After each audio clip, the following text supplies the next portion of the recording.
Number आप निकाल सकते हैं अपनी बुक्स में या फोन में, जैसे भी उसमें पढ़ने में इजी होगा। तो आज हम दूसरे अध्याय का 22वां श्लोक पढ़ेंगे। ये भी बहुत इंपॉर्टेंट श्लोक है, जो कि काफी जगह प्रभुपाद जी ने इसको रेफर किया है। वाशांसि जीर्णानि यथा विहाय वासांसि जीर्णानि यथा विहाय नवानि गृह्णाति नरोपराणि नवानि गृह्णाति नरोपराणि तथा शरीराणि विहाय जीर्णानि तथा शरीराणि विहाय जीर्णा अन्यानि संयाति नवानि देहि। अन्यायि तयाति नवानि देहि आशांसि जीर्णानि यथा विहाय वासांसि जीर्णानि यथा विहाय नवानि गृह्णाति नरोपराणि नवानि गृह्णाति नरोपराणि तथा शरीराणि विहाय जीर्णानि तथा शरीराणि विहाय जीर्णानि अन्यानि संयाति नवानि देहि। अन्यायनि संयाति नवीन देहि आशांसि जीर्णानि यथा विहाय वासांसि जीर्णानि यथा विहाय नवानि गृह्णाति नरोपराणि नवानि गृह्णाति नरोपराणि तथा शरीराणि विहाय जीर्णानि तथा शरीराणि विहाय जीर्णानि अन्यानि संयाति नवानि देहि। नन्यानि संयाति नवानि देहि शब्दार्थ शिला प्रभुपाद जी के द्वारा। जिस प्रकार मनुष्य पुराने वस्त्रों को जिस प्रकार मनुष्य पुराण वस्तुओं को त्याग कर नए वस्त्र धारण करता है, त्याग करके नया वस्त्र धारण करता है प्रकार आत्मा उस प्रकार आत्मा तथा व्यर्थ के शरीरों को त्याग कर पुराने तथा व्यर्थ के शरीरों को त्याग कर नवीन भौतिक शरीर धारण करता है। नवीन भौतिक शरीर धारण करता है। तो इसको एक बार पूरा पढ़ लेते हैं। जिस प्रकार मनुष्य पुराने वस्त्रों को त्याग कर नए वस्त्र धारण करता है, उसी प्रकार आत्मा पुराने तथा व्यर्थ के शरीरों को त्याग कर नवीन भौतिक शरीर धारण करता है। तो कौन पढ़ना चाहेगा, जिन्होंने काफी दिनों से नहीं पढ़ा? सारिका माता जी, आप पढ़ने के लिए अवेलेबल हैं? प्रभु जी, थोड़ा सा ये टाइम चेंज हो गया ना, तो ये अच्छा, थोड़ा लाइट बिजी रहता है। हाँ, तो अभी बच्चे को तैयारी कर रही हूँ, मैं बस सुन रही हूँ। कोई बात नहीं, ठीक है। एनी वॉलंटियर प्लीज, नहीं तो मैं पढ़ लूंगा फिर। थोड़ा आप मैं पढ़िए प्रभु जी, ये लंबा है, फिर बांट बांट के पढ़ लेंगे। ठीक है। अनु आत्मा द्वारा शरीर का परिवर्तन एक स्वीकृत तथ्य है। आधुनिक विज्ञानी जन तक जो आत्मा के अस्तित्व पर विश्वास नहीं करते हैं, पर साथ ही हृदय से शक्ति साधन की व्याख्या भी नहीं पाते, उन परिवर्तनों को स्वीकार करने को बाध्य हैं जो बाल्यकाल से कुमार अवस्था और फिर तरुणावस्था तथा वृद्धावस्था में होते रहते हैं। वृद्धावस्था में यही परिवर्तन दूसरे शरीर में स्थानांतरित हो जाते हैं। इसकी व्याख्या एक पिछले श्लोक में 2.13 में दी जा चुकी है। अनु आत्मा का दूसरे शरीर में स्थानांतरण परमात्मा की कृपा से संभव हो पाता है। परमात्मा अनु आत्मा की इच्छा की पूर्ति उसी तरह करते हैं जिस प्रकार एक मित्र दूसरे की इच्छा पूर्ति करता है। मुंडक तथा श्वेताश्वर उपनिषदों में आत्मा तथा परमात्मा की उपमा दो मित्र पक्षियों के रूप में दी गई है, जो एक ही वृक्ष पर बैठे हैं। इनमें से एक पक्षी अनु आत्मा वृक्ष के फल को खा रहा है और दूसरा पक्षी कृष्ण अपने मित्र को देख रहा है। यद्यपि दोनों पक्षी समान गुण वाले हैं, किंतु इनमें से एक भौतिक वृक्ष के फलों पर मोहित है, किंतु दूसरा अपने मित्र के कार्यकलापों का साक्षी मात्र है। कृष्ण साक्षी पक्षी हैं और अर्जुन फल भोक्ता पक्षी है। यद्यपि दोनों मित्र सखा हैं, किंतु फिर भी एक स्वामी और एक दूसरा सेवक है। अनु आत्मा द्वारा इस संबंध की विस्मृति ही उसके एक वृक्ष से दूसरे पर जाने या एक शरीर से दूसरे शरीर में जाने का कारण है। जीव आत्मा प्राकृत शरीर रूपी वृक्ष पर अत्यधिक संघर्षशील है, किंतु जो ही वह दूसरे पक्षी को परम गुरु के रूप में स्वीकार करता है, जिस प्रकार अर्जुन कृष्ण का उपदेश ग्रहण करने के लिए स्वेच्छा से उनकी शरण में जाता है, त्यों ही परतंत्र पक्षी तुरंत सारे शोकों से विमुक्त हो जाता है। मुंडका उपनिषद तथा श्वेताश्वर उपनिषद समान रूप से इसकी पुष्टि करते हैं। कितना बड़ा है, आप पढ़िए। समाने वृक्षे पुरुषो निमग्नो निश्या शोचति मोहयामना जुष्टं यदा पश्यन्तन्यमिश्मस्य महिमानमतीवीत शोका। यद्यपि दोनों पक्षी एक ही वृक्ष पर बैठे हैं, किंतु फल खाने वाला पक्षी वृक्ष के फल के भोक्ता रूप में चिंता तथा विषाद में निमग्न है। यदि किसी तरह वे अपने मित्र भगवान की ओर उन्मुख होता है और उनकी महिमा को जान लेता है, तो वे कष्ट भोगने वाला पक्षी तुरंत समस्त चिंताओं से मुक्त हो जाता है। अब अर्जुन ने अपना मुख अपने शाश्वत मित्र कृष्ण की ओर फेरा है और उनसे भगवत गीता समझ रहा है। इस प्रकार वे कृष्ण से श्रवण करके भगवान की परम महिमा को समझकर शोक से मुक्त हो सकता है। हरे कृष्णा। प्रभु जी आप पढ़िए। श्री राम प्रभु। हाँ, यहाँ भगवान ने अर्जुन को उपदेश दिया है कि वह अपने पितामह तथा गुरु के देहांतरण पर शोक प्रकट ना करे, अपितु उसे इस धर्म युद्ध में उनके शरीरों का वध करने में प्रसन्न होना चाहिए, जिससे वे सब विभिन्न शारीरिक शारीरिक कर्म फलों से तुरंत मुक्त हो जाए। बलिवेदी पर या धर्म युद्ध में प्राणों को अप्रीत करने वाला व्यक्ति तुरंत शारीरिक पापों से मुक्त हो जाता है और उच्च लोक को प्राप्त होता है। अतः अर्जुन का शोक करना युक्ति संगत नहीं है। ये भी बहुत इंपॉर्टेंट श्लोक है, तो इसको समझने से पहले हम अपना कनेक्शन बनाते हैं। ओम अज्ञानतिमिरन्धस्य ज्ञानञ्जनशलाकया चक्षुरुन्मिलितं येन तस्मै श्रीगुरुवे नमः। श्रीचैतन्यमनोभीष्टं स्थापितं येन भूतले स्वयं रूपः कदा मह्यं ददाति स्वपदान्तिकं।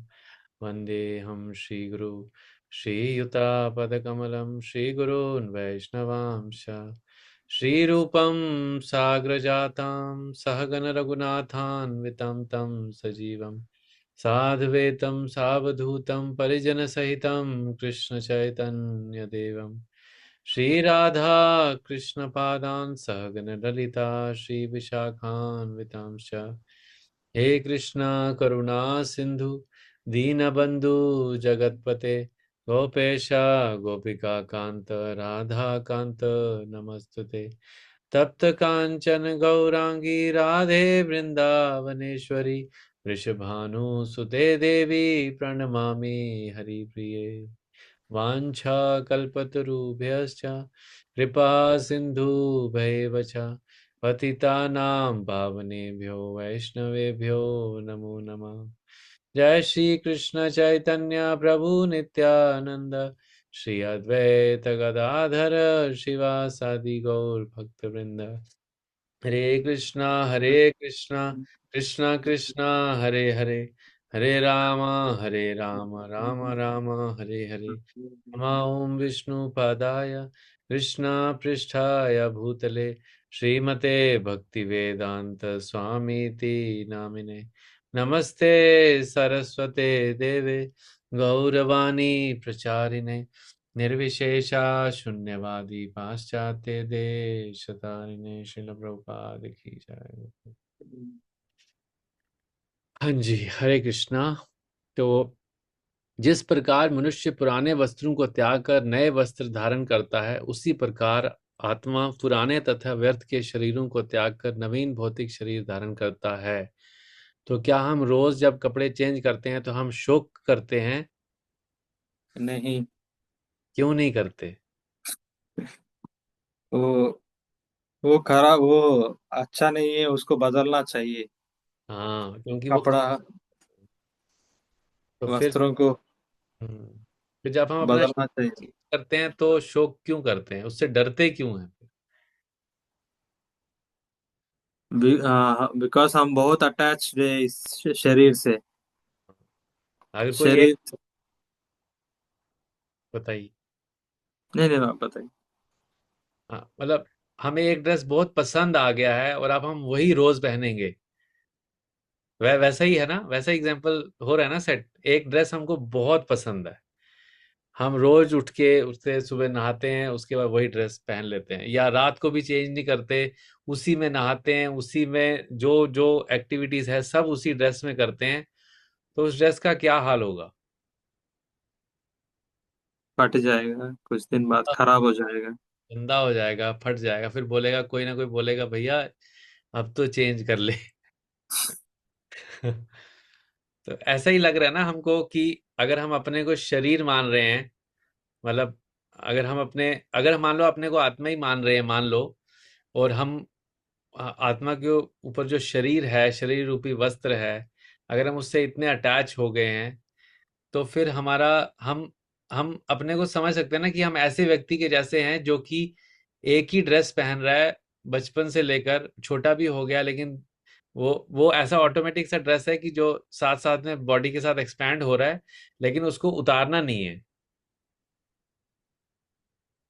तो कैसा कैसा लगेगा ऐसे व्यक्ति को अगर हम देखें कि उसने कितने सालों से एक ड्रेस पहना है और गंदा हो चुका है, मैला हो चुका है, लेकिन तब भी उसी उसी को पहनना है उसको। तो कैसा लगेगा हमें उस व्यक्ति को देख के? हम क्या क्या बोलेंगे?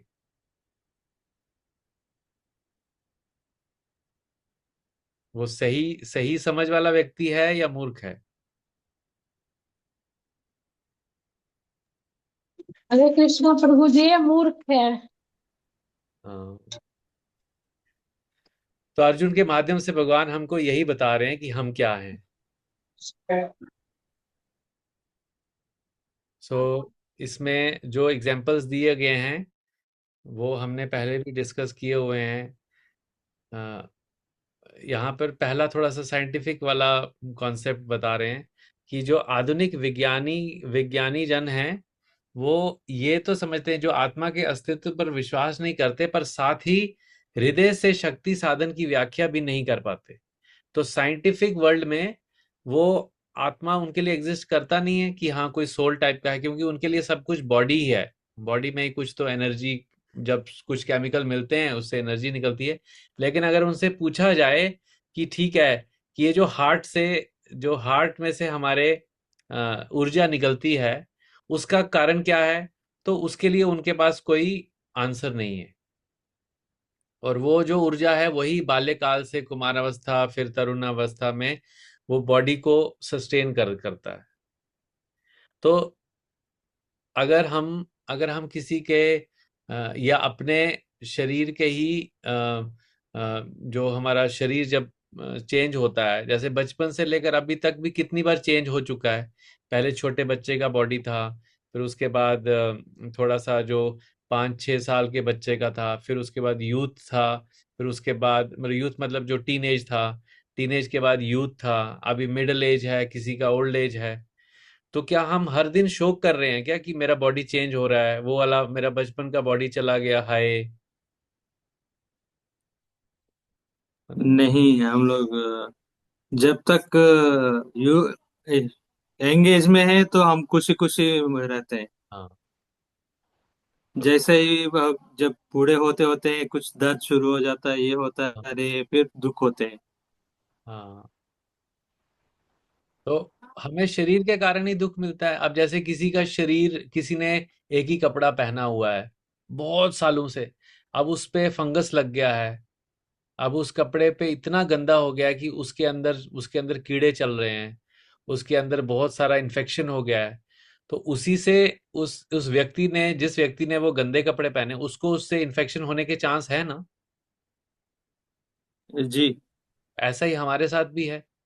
हमने ये जो शरीर रूपी वस्त्र पहना है, अब ये शरीर मेडिकली देखें तो 7 साल में इसके सारे जो सेल्स हैं वो बदल जाते हैं।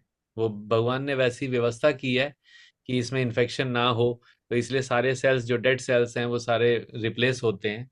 बट तब भी अ, ऐसा ऐसा ये कॉमन सेंस नहीं आपको लग रहा है? मतलब ये जो सारा जो भगवान अर्जुन को बता रहे हैं, कितना कॉमन सेंस सा है, मतलब कितना ऑब्वियस सा है। हम रोज देखते भी हैं, हमने अपने परिवार को, अपने जीवन को भी देखा है, और अपने आसपास में हमारे अड़ोसी पड़ोसी, हमारे घर में बच्चे बूढ़े, सबको हम देख रहे हैं कि सब छोटे होते हैं, फिर बड़े होते हैं, फिर उसके बाद बूढ़े होते हैं, फिर उसके बाद, लेकिन वो लेकिन हम फिर भी ये समझते हैं कि जब किसी का फाइनल, जब वो ड्रेस चेंज करता है, जब आत्मा ड्रेस चेंज करती है, तो उसमें ही हम शोक करते हैं, बाकी पूरे लाइफ हम शोक नहीं करते। जैसे अगर यही कॉन्सेप्ट हम लगाएं कि हमें शरीर के चेंज होने पे शोक करना चाहिए, तो अगर हम, एक बच्चा जहां पैदा होता है, जब वो बड़ा हुआ तो हमें खुशी के बदले शोक करना चाहिए, अरे उसका वो बॉडी मर गया, अब उसने नया, अभी उसका बॉडी नया आ गया है, मेरा बेटा, मेरी बेटी, मेरे पापा, मेरी मम्मा, वो कहाँ गए? लेकिन हम उसमें खुशी मनाते हैं, हैप्पी बर्थडे मनाते हैं। लेकिन यहाँ जब जब अल्टीमेट वाला, अल्टीमेट भी नहीं बोलेंगे उसको, जब एक जब वो जब एक एक चेंज और होता है, उसमें हम शोक करते हैं, या उससे हम डरते हैं बहुत ज्यादा, कि नहीं, पता नहीं, क्योंकि अगर हमारे मन में वो भय आ रहा है, वो आसक्ति है उस ड्रेस के ऊपर, तो उसका सिम्टम यही है, उसका रीजन क्या है, कि हम अभी भी शरीर से आसक्त हैं, और हम अपने को शरीर ही समझ रहे हैं, अगर हमारे अंदर भय आ रहा है तो। क्योंकि शरीर तो हमारा डेल हर एवरी एक हर पल में हमारा शरीर बदल रहा है। तो आप, अब ये भय का मेन कारण क्या है? भय का क्या कारण ये है कि हमें पता है कि हमें आगे जाके क्या क्या यातना शरीर मिलेगा और क्या क्या यातनाएं सहना पड़ेंगी, ये भय का कारण है? नहीं, श्रीमद् भागवतम के सेकंड कैंटो जो मैं अभी पढ़ रहा हूँ, उसमें जब परीक्षित महाराज को सुखदेव गोस्वामी उपदेश देते हैं शुरू में, आप लोग भी पढ़ सकते हैं, 13-14 श्लोक के आसपास वाले श्लोक हैं, उसमें बोलते हैं कि सिर्फ एक ही भय है, वो क्या है? चेंज। क्योंकि हमारा जो मूल नेचर है ना, basic nature as a soul, that is eternity, शाश्वत, कुछ चेंज नहीं होता। स्पिरिचुअल वर्ल्ड में, आध्यात्मिक जगत में, जो जैसा है हमेशा वैसा रहता है, वो हमारा बेसिक नेचर है। और यहाँ जब हम दूसरी जगह पे भेज दिए जाते हैं, या हम यहाँ पर आ गए हैं अब, तो यहाँ हर समय चेंज हो रहा है। वो चेंज हमारे लिए एक्सेप्ट करना बहुत डिफिकल्ट है एज ए सोल, इसलिए हमें उससे भय लगता है। अगर कोई, और और इच्छा भी एक कारण हो सकता है भय के लिए। हम बहुत सारा इच्छा रखते हैं, ये चाहिए वो चाहिए, वो नहीं हुआ, ये नहीं हुआ। वही प्रभु जी, मेरा भी वो है कि मतलब शरीर के साथ और अपनी चीजों के साथ इतनी आसक्ति हो जाती है इंसान को कि डर लगता है कि हमारे जाने के बाद, मतलब पता तो सबको है कि जाना है, बट ये लगता है हमारे जाने के बाद ये सब छूट जाएगा, ये सब रह जाएगा। वो वो भी भी हो सकता है उसका। इसी इसी चैप्टर में आगे आएगा, कि जब हम किसी एक ऐसे चीज पे, हमारा चिंतन बहुत ज्यादा बढ़ बढ़ जाता है, हम एक चीज के बारे में चिंतन करने लगते हैं, क्या वो इच्छा भी हो सकती है, वो शरीर भी हो सकता है, वो संबंध भी हो सकते हैं, वो परिवार भी हो सकता है, वो जॉब भी हो सकती है, वो घर भी हो सकता है, बंगला भी हो सकता है, गाड़ी भी हो सकती है। किसी भी चीज पर जब हम बहुत ज्यादा चिंतन करते हैं, ध्यायतो विषया पुंसा, ये वाला श्लोक अभी आएगा आगे। तो जब हम किसी पे चिंतन करने लगते हैं तो पहला लक्षण क्या होता है, हमें उस चीज के प्रति या उस व्यक्ति के प्रति या उस जगह के प्रति आसक्ति उत्पन्न होती है। और ये कल हम संडे को भी डिस्कस कर रहे थे, या पता नहीं ऑनलाइन में ही। तो जब आसक्ति उत्पन्न होती है, तो आसक्ति उत्पन्न होने के बाद अगर वो, तो हमें होता है कि ये चीज मुझे मिल जाए। तो अगर चीज मिल गई, क्योंकि उसके लिए तीव्र इच्छा उत्पन्न होती है कि ये मुझे मिल जाए, तो अगर नहीं मिली तो क्रोध उत्पन्न होता है, और अगर मिल गई तो उसको खोने का भय उत्पन्न होता है। और अब हमें ये शरीर मिल चुका है, जिस भी येन केन प्राकेन कहीं से, हमारे माता पिता के थ्रू, हमारे पूर्व जन्म के कर्मों के थ्रू हमें शरीर मिल चुका है। अब हम ये सोच रहे हैं सिर्फ कि अगर ये शरीर मुझसे छूट गया तो इसके साथ के, इससे संबंधित जितने भी मेरे संबंध हैं, जितने भी मेरे जो जो एक्टिविटीज इस शरीर के साथ लिंक्ड हैं, वो मैं कैसे करूंगा। तो उस वो भय का कारण है। तो हमारी आसक्ति जो है वो मूड जड़ है भय का। तो जब तक आसक्ति रहेगी तब तक भय, उसको खोने का भय रहेगा। और जब जब वो चीज नहीं रहेगी तो उससे क्रोध आएगा। जैसे वृद्ध अवस्था में क्या क्या होता है कि जो लोग अपने शरीर से बहुत आसक्त होते हैं, अब उनको फ्रस्ट्रेशन आता है लाइफ में। क्यों आता है? क्योंकि इसी शरीर से वो पहले बहुत कुछ कर सकते थे, अब वो कर नहीं पा रहे हैं। तो उनको फ्रस्ट्रेशन आता है कि यार इसी बॉडी से तो मैं इतना कुछ कर सकता था, क्योंकि इच्छाएं तो अभी अंदर उतनी हैं। इच्छाएं तो प्यूरिफाई हुई नहीं कि भगवान को सर्व करने की इच्छा हो गई तो ठीक है, भगवान ने जैसा भी शरीर दिया उनको सेवा करनी है। लेकिन क्योंकि वो शरीर उनका उतने उतने पोटेंसी से, उतनी एनर्जी से अभी काम नहीं कर पाता है जिसके वो आदी होते हैं अपने तरुण अवस्था में, या अपने जो यूथ, टीनेज में, यूथ में, मिडिल एज में। तो उससे क्या होता है, बहुत फ्रस्ट्रेशन आता है लाइफ में, और उससे एकदम निराशा जैसा हो जाता है। तो अगर व्यक्ति अपने लास्ट स्टेज जो है लाइफ का, इवन जो कहते हैं कि उसमें श्रीमद् भागवतम के सेकंड चैप्टर में लिखा है कि व्यक्ति को ये लक्षण उसको दिखने चाहिए कि अगर उसके बाल पक रहे हैं या उसके बाल पक चुके हैं, अगर वो अपने को आईना में देखता है। जैसे दशरथ महाराज का एग्जाम्पल वहां दिया है। जब दशरथ महाराज ने देखा, एक बार आईने में अपने को देखा, कि जब उन्होंने देखा, बोले अच्छा मेरे बालों के बीच बीच में एक एक वाइट आ गया है। तब डाई नहीं लगाते थे। तो वो जब वाइट आ गया है तो उनको लगा कि ना हो, अब टाइम, अब मेरे को प्रकृति जो है वो मेरे को एक लक्षण आ गया है, उसमें एक सिग्नल दे रही है कि अब तुम्हारा जो है वो अपना आगे का जो डेस्टिनी है उसको सुधारने का समय आ गया है। तो ये हम इसको इग्नोर करते हैं, हम उसको लेपापोती करते हैं, हम उसको इग्नोर करते हैं, हम उसको आर्टिफिशियल चीजों से अपने शरीर को स्वस्थ रखने की कोशिश करते हैं कि बस कहीं से, जैसे कहते हैं ना, एक कपड़े में से कपड़े को पानी में डाला, अब उसको निचोड़ना है तो कितना निचोड़ेंगे उसको, निचोड़ के उसमें से पानी जब तक एक बूंद नहीं निकलती है तब तक हमें लगता है कि नहीं, इसमें और अभी कुछ है, अभी निचोड़ने के लिए और भी है। तो ये हमारा सब आसक्ति के कारण है। और भय और क्रोध जो है वो आसक्ति का ही नेक्स्ट लेवल का इफेक्ट है। तो यहाँ पर अर्जुन, अगर आप देख रहे हो कि अर्जुन को भगवान एक और एंगल से आप बता रहे हैं कि जैसे वस्त्र बदलता है व्यक्ति, ऐसे ही ये आत्मा जो है, क्योंकि पिछले श्लोकों में बताया कि आत्मा कभी ना मरता है और ना मारता है। तो सिर्फ वो क्या करता है, पुराने व्यर्थ के शरीर। अब यहाँ व्यर्थ के शरीर बहुत इंपॉर्टेंट वर्ड है जो कि भगवान ने यूज किया है, क्योंकि व्यर्थ के शरीर इसीलिए हैं क्योंकि उस आत्मा की जो शरीर के कारण जो इच्छाएं हैं ना, वो अब उस शरीर से पूरी नहीं वो कर पा रहा, इसलिए वो शरीर व्यर्थ हो गया। क्योंकि उसके अंदर इच्छाएं हैं, वो इच्छा पूरी नहीं हो रही है क्योंकि वो शरीर अभी साथ नहीं दे रहा ना, वो इच्छाएं तो हैं। ऐसा एक एग्जांपल आता है, प्रभुपाद जी देते हैं एक बार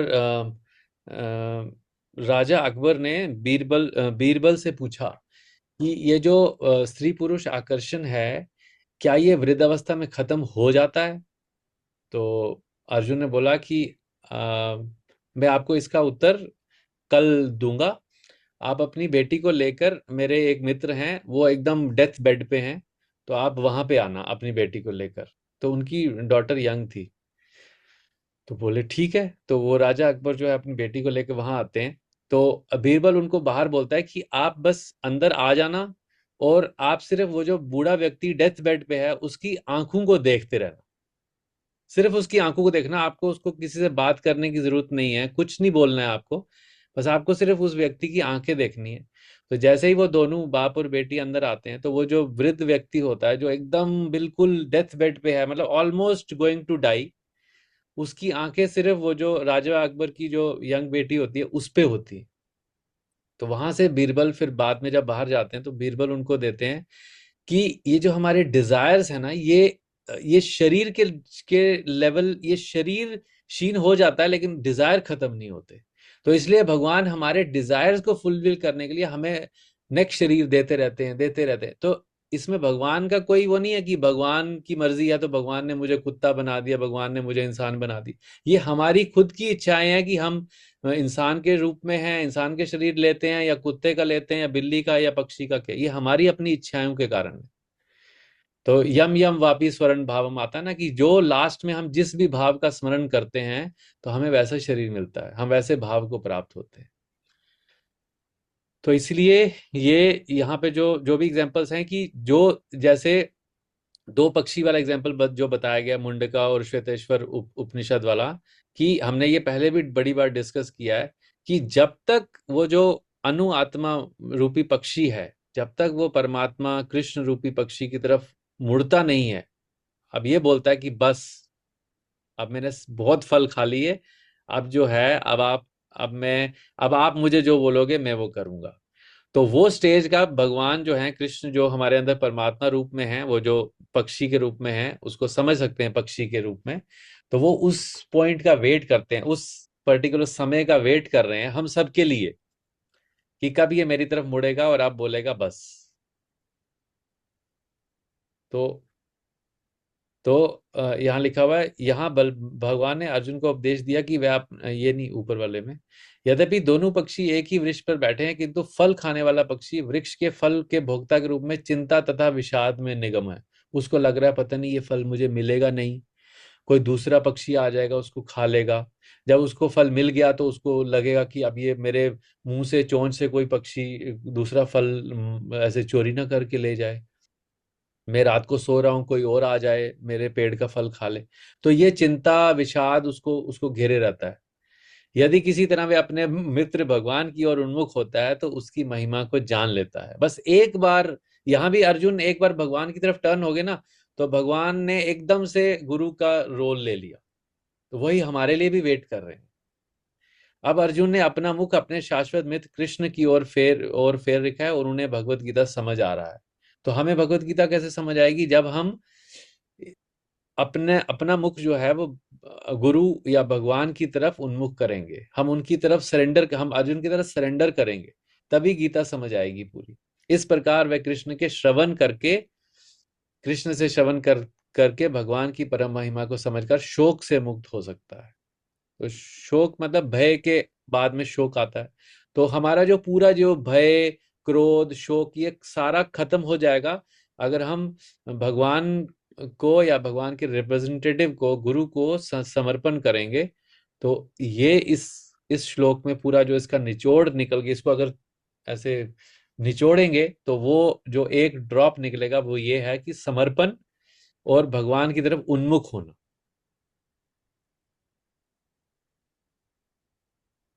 ठीक है, और कोई इसमें कुछ आपके अनुभव? बहुत इंपॉर्टेंट वर्स है ये।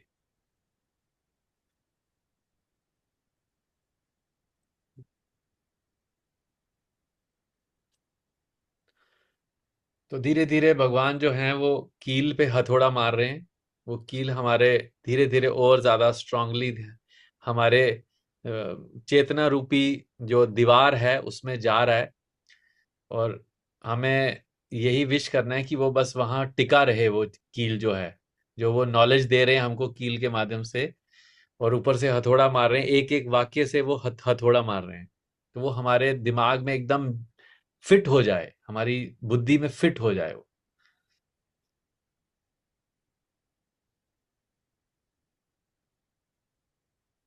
हरे कृष्णा। प्रभु जी, ये जो लाइन है, धर्म युद्ध में प्राणों को अर्पित करने वाला व्यक्ति तुरंत शारीरिक पापों से मुक्त हो जाता है। तो इट मीन जो हमारे सोल्जर्स हैं, जो देश को प्रोटेक्ट कर रहे हैं, अगर वो लड़ाई करते वक्त मर जाते हैं तो उनके सारे कर्म धुल जाते हैं। खत्म हो जाते हैं, यस। तभी बोलते हैं ना, वीर गति को प्राप्त हो गए, शहीद हो गए, तभी तो वहीं वहीं से तो आया ये। लेकिन अगर वो सेम व्यक्ति अपने घर में जाके अपनी बंदूक से, जैसे कल गुड़िया माता जी ने बताया था, वो मारने लग जाए, तो उसको दंड दंड मिलेगा, वही सेम गवर्नमेंट उस व्यक्ति को दंड देगी, जेल में डाल देगी। लेकिन वही व्यक्ति वहां पर 10-100 लोगों को मार के आएगा, वहां उसको परमवीर चक्र मिलेगा। सो हायर अथॉरिटी को सेटिस्फाई करना इज इंपॉर्टेंट। तो हमारे केस में, आध्यात्मिक केस में, भगवान को या भगवान के रिप्रेजेंटेटिव प्रमाणिक गुरु को प्रसन्न करना इज टू सेटिस्फाई अथॉरिटी। उससे हमें कोई मतलब कोई शोक का कोई कारण नहीं है उसके। ठीक है, ओके। तो यहीं स्टॉप करते हैं। अगर कोई कुछ क्वेरी क्लैरिफिकेशन नहीं है, इसके ऊपर आप चिंतन कीजिए, मतलब हम सब लोगों के लिए है। इस पे जब तक इसके बारे में सोचेंगे नहीं ना, तो बस एक श्लोक की तरह गुजर जाएगा। 2.22, फिर 2.23, ऐसे ऐसे पूरी भगवत गीता भी हो जाएगी, फिर हम दोबारा भी पढ़ लेंगे, तिबारा भी पढ़ लेंगे, लेकिन मेन चीज है कि उस पर चिंतन करना, और फिर उसको लाइफ में डेली बेसिस पे जहां जहां भी मौका मिले उसको अप्लाई करने की कोशिश करना, और साथ में दूसरों को शेयर करना, जस्ट उतना जितना हमारा रियलाइजेशन है, बस उतना ही। तो ये हमारे चित्त में अंदर एकदम स्टैम्प की तरह छप जाएगा कि हाँ, I am not this body, I am this soul. क्योंकि बॉडी तो मेरी हमेशा बचपन से बदल ही रही है, मैं तो देख ही रहा हूँ, है ना। इसको फैसिलिटेट करने के लिए हम एक अपना, अपने घर में, अपने बेडरूम में एक अपना बचपन का फोटो, एक अपना टीनेज का फोटो, एक अपना यूथ का फोटो, एक अपना करंट एज का फोटो, ऐसे सीक्वेंस में लगा के रखें। तो हम रोज देखेंगे ना, अगर उसको हमें लगेगा कि क्या ये वही वे व्यक्ति है। और फिर बाद में क्या होगा, बस एक फोटो और उसमें जुड़ जुड़ जाएगा, जिसपे माला आ जाएगी, बस। प्रभु जी, भगवत गीता में फोटो बनी भी हाँ, है, ऐसे ही है। सेम फोटो जो बोल ये, रहे बनी भी है। हाँ, सही है। तो ठीक है। हरे कृष्णा। शिला प्रभुपाद जय। गौर भक्त, हाँ जी, कोई बोलना चाह रहे थे, बताइए। ठीक है, हरे कृष्णा। शिला प्रभुपाद की जय।